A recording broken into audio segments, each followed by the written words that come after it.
ना कोनो खबर ना समाचार कोनो आइल बा। आँख सराम बा जियरा बलम घबराइल बा। चिट्ठी लिखले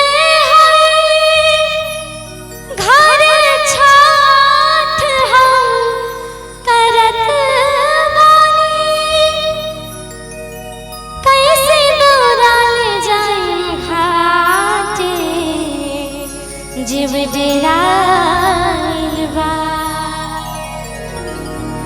रउआ बहरा से घरवा जब ना,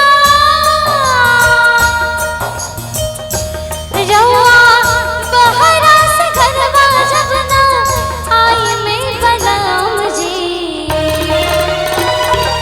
छठ घाट केकरा संगे हम जाई में बलम जी।